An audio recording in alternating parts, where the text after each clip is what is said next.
A brilliant and wonderful morning. Welcome to ArtFlakes with Felix here at CBA TV. First episode was in Somali region. Second episode, we went to Kenya. And the third episode, we were in Uganda, Banange. Now, on our fourth episode, we're heading to Ethiopia.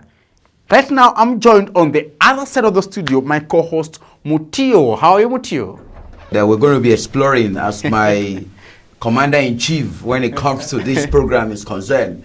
We'll be exploring the Ethiopian literature, so we're fine.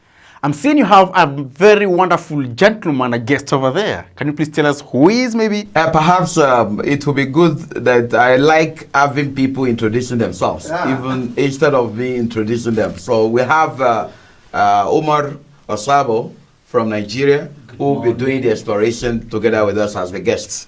Hello, Umar. How are you? I'm fine. How do you feel being in Somaliland, especially Hargeisa?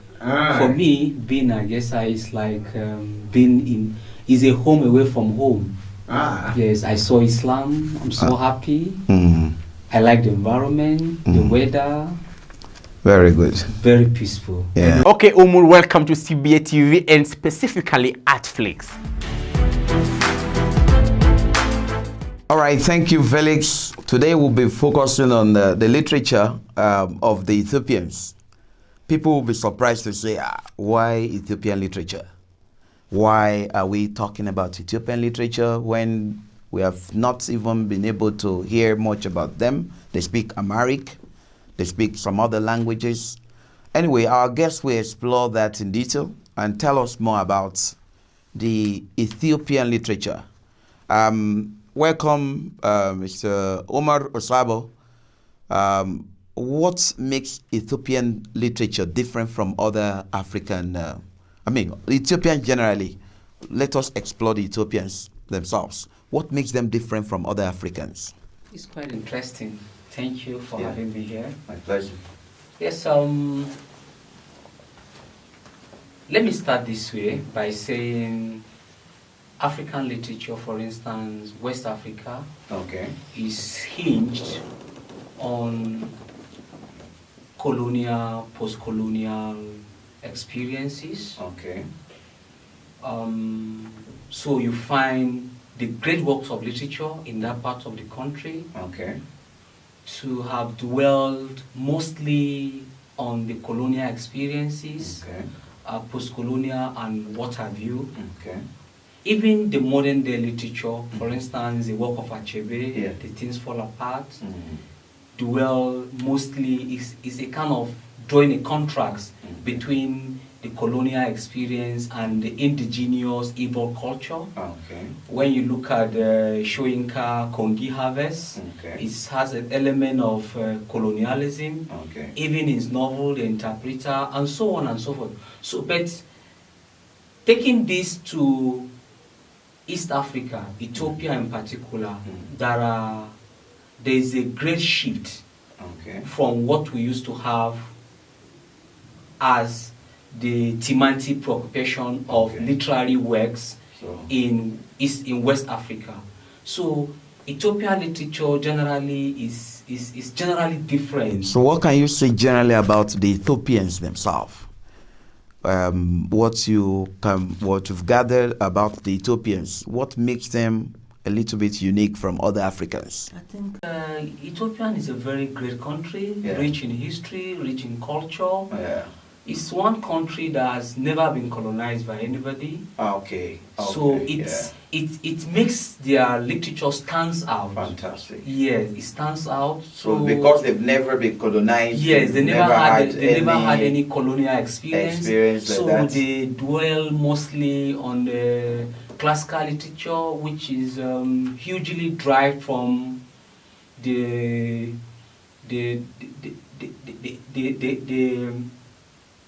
Christian religious background. Their work is and sometimes even traditional religion. Even traditional religion. Called the Rene.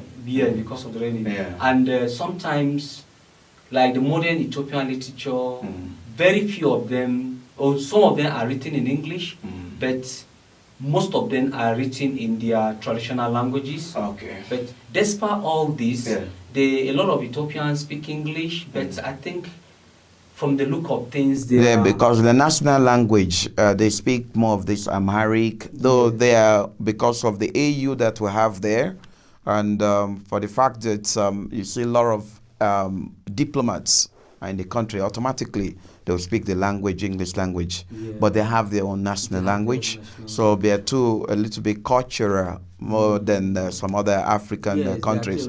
So why do you think their literature is unpopular in most especially in other African countries? Why? yes, their literature need to be popular because, for instance, They are somebody not like me, other popular. Why? they are not that popular. They are not popular in Yes. other African countries. Yes, why they are not that popular? Because most of what African literature mostly focus about is our post-colonial and colonial experience and the problem of leadership we have here and there. For instance, Nigerian literature, you cannot discuss literature in Nigeria without talking about these experiences I've been mentioning. But Ethiopians don't have that.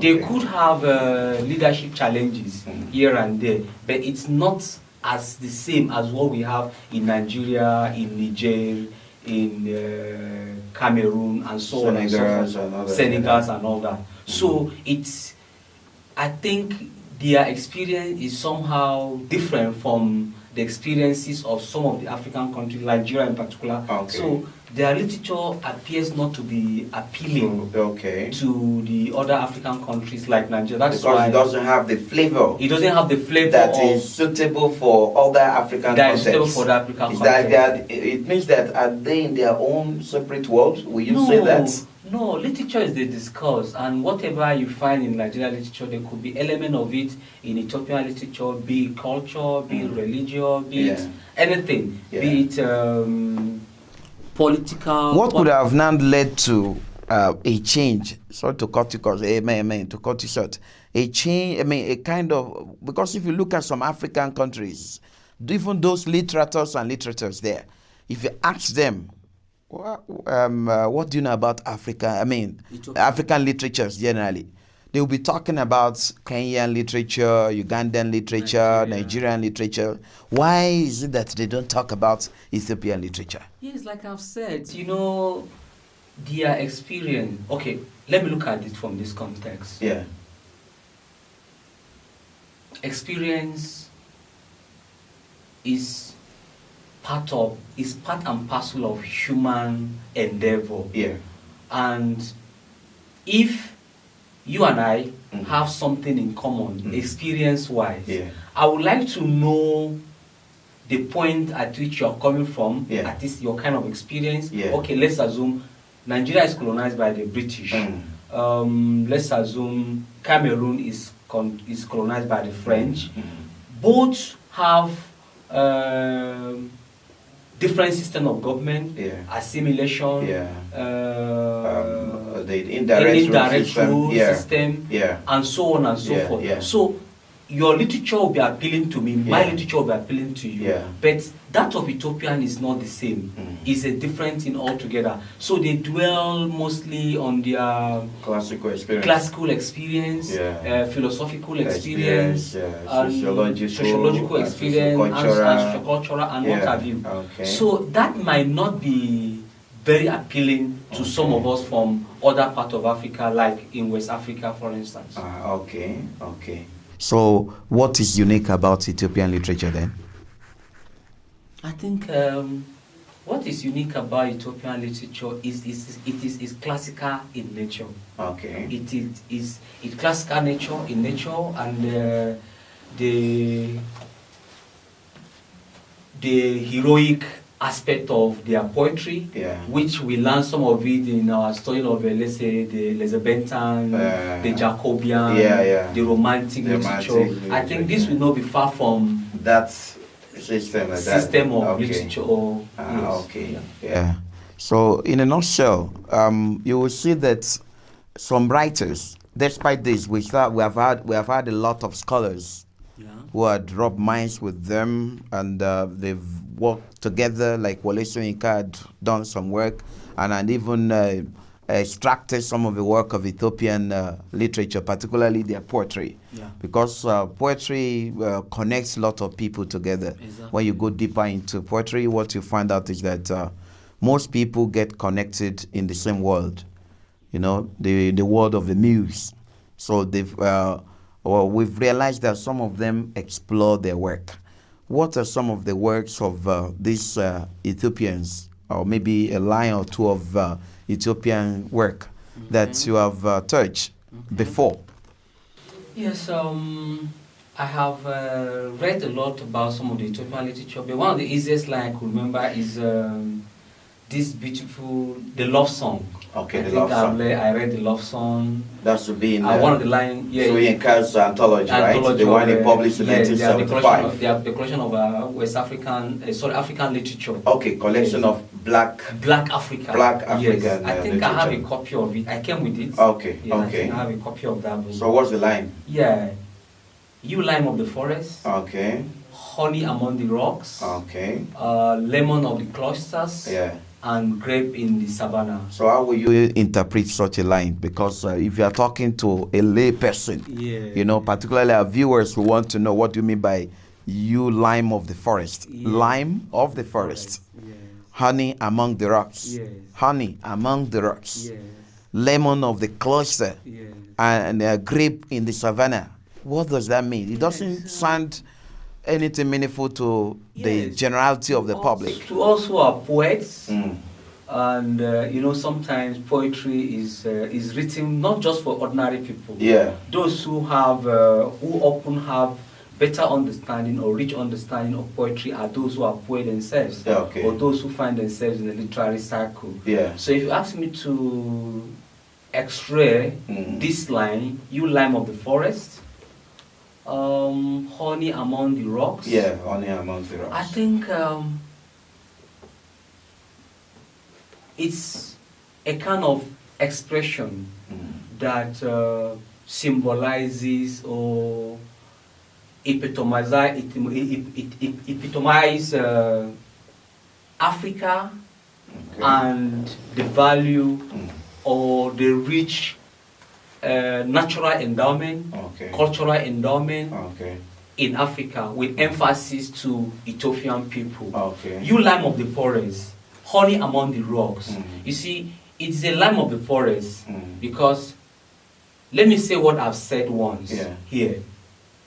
This is a country that has never been colonized. This is a country that is considered one of the oldest country in the history of the world. That we were told in history that most of the prophets, like we who are Muslim, most of the prophets came to Ethiopia, and even the Christian believe if you look there at are a lot of historical sites. Yeah, this time of Solomon, Queen of Sabia, like that. You can. So there are a lot of historical sites. Some religious, inclination, historical background. So there are a lot of things. Historically and religiously linked to Ethiopia. So Ethiopia is a great nation that stands out. So for me, honey among the rocks, it is honey among the rocks because it is one country that has stand out. It's one country that has not been colonized. It is one country that has been there for hundreds of years or thousands of years, and it is still there. And the people are very wonderful people. Almost different from most part of Africa, if I may be forced to say this. So among all these, the writers, because we've got the classical writers, we've got those even that came later, the modern writers. So can you mention some of those writers that's making waves or that have made waves in the past? That you maybe have checked some of their work. Yes, one of these great Ethiopian writer is Nega Mezakia. Nega Mezakia. Yes, Nega Mezakia was born in Jijiga. And he studied he studied agricultural science. Okay. And he went. I think it was engineering. Okay, not okay, science per okay, se. okay. Yeah, agricultural engineering. Yeah. He was Then more of into the technical part. Technical part. So he did his masters in Netherlands, his PhD. Yeah. So I should say he has writing in him. Okay. He's a gifted writer. Okay. And, not a trained. Not a trained writer. I think what I found out here is that most of the people in the Horn of Africa, they are so blessed in these natural writing skills. At the initial stage, we were exploring Hadrawi's work. If you have checked Muhammad Ibrahim Hadrawi's work, what you find out as Somali poets is that you cannot see in his history where he sat down in front of someone to learn how to be a poet. But he's a great poet. When you talk about the father of Somali literature, you cannot eliminate Hadrawi from there. So, and the same thing applicable to some of the Ethiopian writers that we've seen today. So what I found out is that it seems that they're naturally, just like the Arabians, you see some people in the time of the Jahiliyyah period, if you're looking at the historiography of the Arab, particularly the Saudis, you find out that some of them are naturally blessed with poetry or literature generally, narrating stories in a poetic manner, lyrical manner. So I think the case of this writer is not an exception. You also look at some of the work of these writers like the Diniachiu Wako, who wrote a book titled The 13th Son in 1973. We also have Hama Tumar's The Case of the Socialist Witch Doctor and other stories. We have Nega Mezukir's Memo. We have Note from Mahena's Belly, written in 2000. We have a lot of work like that. We have one that won even the prize, Commonwealth Prize, which is Children of the Revolution, which was published in 2007. Some of this work, if you look at their title, you will see that there are some common things to find there. What do you want to say about this? Yes, you see, literature is life. Just as a human being, I'm a Nigerian, now in Somaliland, Hargeisa in particular.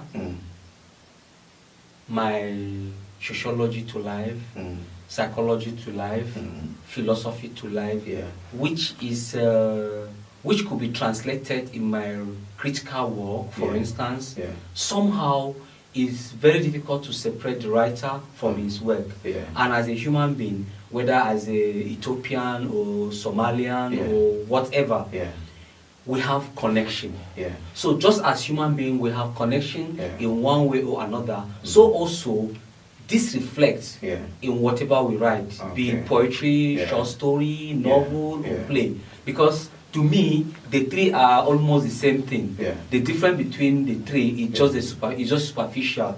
By the time you remove the superficial difference, a poetry could be a play, a play could be a novel, a novel could be a short story, and so on. That's why sometimes they are mixed. That's why sometimes we have didactic, we have epic poems, that are narrative. Yes, that are narrative. You can make them even dramatic. Yes, that they are mosaic, that they are dramatic, and so on and so forth. So I think what is unique about literature as a whole, literature is just as the J.S. Mbiti put it, as a precipitation of people's culture, people's perception to life, and people's dream, and so on and so forth. So literature is a discourse, and whatever we are discussing here in Hargeisa, Somaliland, could be related to whatever anybody will be discussing about literature in Nigeria, in Kenya, in South Africa, or Ethiopia itself. So literature is just as the world is seen today as a global village. So also literature works in that direction, because whatever you could see in, for instance, Ben Okri, The Famished Road, could as well be seen in The Woman of the Aeroplane by Kojoleng, and it could also be seen in the, let's say, maybe Daniel Chu work with the 13th son too. And so yeah, you can see something like that, because life as a human being, whatever that suits you will definitely suit me. Whatever that will hurt you may in some way hurt you. So this is the chain, or this is the way the craft worked. So you cannot separate any country literature from other country literature in totality. Okay. Though there will be their area of there will be discrepancies. There will be area where they agree. There will be an area where they will not agree. Class in the ideology. So ideology. So it all depends on what ingredient you want to bring out from a particular work. For instance, just give me any title from the Ethiopian. The work, like you say let's say the case of the socialist witch doctor. Okay, the socialist witch doctor. Yeah. Okay, if one is to make a critical study and x-ray this work, the socialist witch doctor. You see, I haven't read the text. I haven't read the text, but if I will have the text tonight, from the title perspective. The what? The socialist witch doctor. The socialist witch doctor. You see, from the title, one could begin to suspect that there is a kind of a witch hunt, or a kind of an attempt to pull someone back, or an attempt to pull a particular set of people back, which can be in a way be related with Helen Abila's Waiting for an Angel. Waiting for an Angel, yeah. It could also be related to one of my recent work, Whispers of the Gods. So, from the title alone, so if I can say this by mere hearing the title, you can imagine how much I will say by the time I read the chapter. Even the term witch doctor is common in Africa. Witch doctor context, is common in Africa, right? Common in Africa. Because you talk about the spiritualism, African spiritualism or spirituality, you cannot eliminate the term witch doctor. Exactly. And that term is there. And there is even this note from the hyena's belly. These are some of the fictitious stories we usually have in the past that are didactic. Most of the African stories are didactic stories that usually the moral facts, particularly for the younger ones. Sometimes they place them under the tree and they start narrating some story about tortoise, about hyena, about this, that, etc. like that. You can see some of this in the content of some of the work of these writers, in particularly the Ethiopian writers. But one thing I found out is that most of them have something in common. They talk about revolution. They talk about fighting for the right of the people. So perhaps maybe it's because of their historical experience.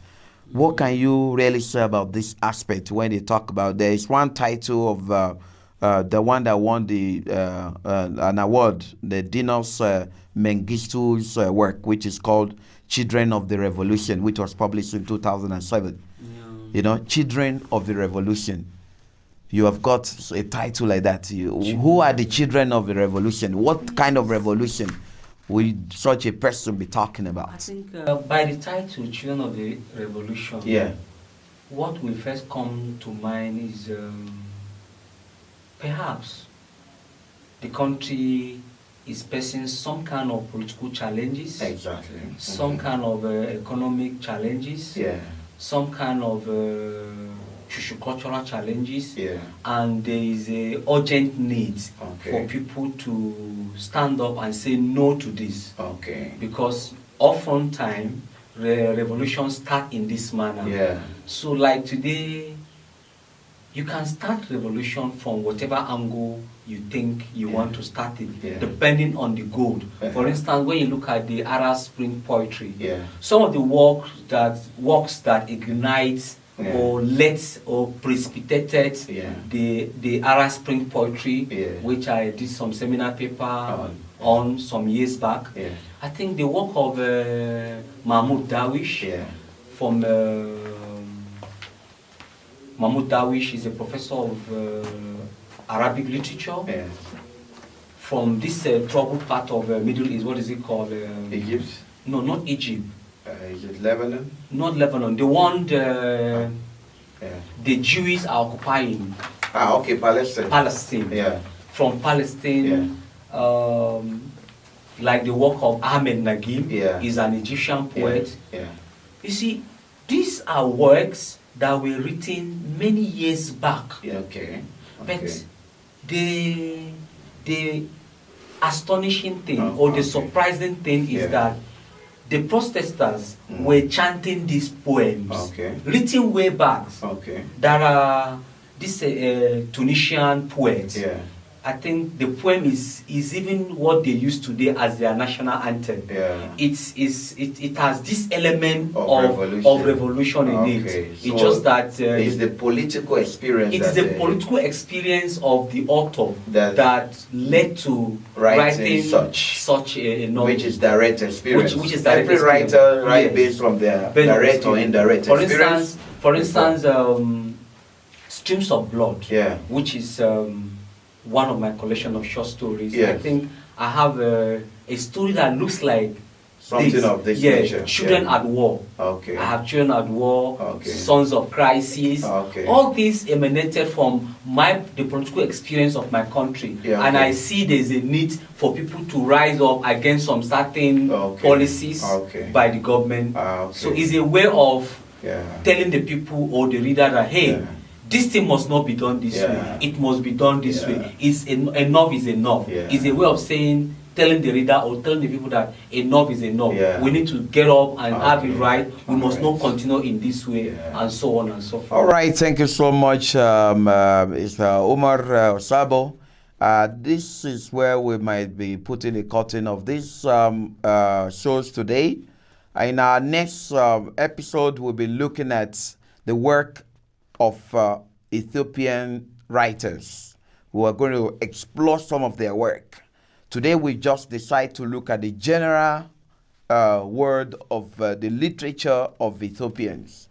And I can assure you, dear viewers, that by the time we come again, we're going to come in full force. We'll be talking about some of the things that people do not know about what we can refer to as Ethiopian literature, the Ethiopians themselves. The concept of Rastafarianism, the Rastafari you talk about today, those who are worshiping the Rastafarianism is a god, a religion on its own. A goddess. Yeah, a religion of its own. They worship what God is Selassie.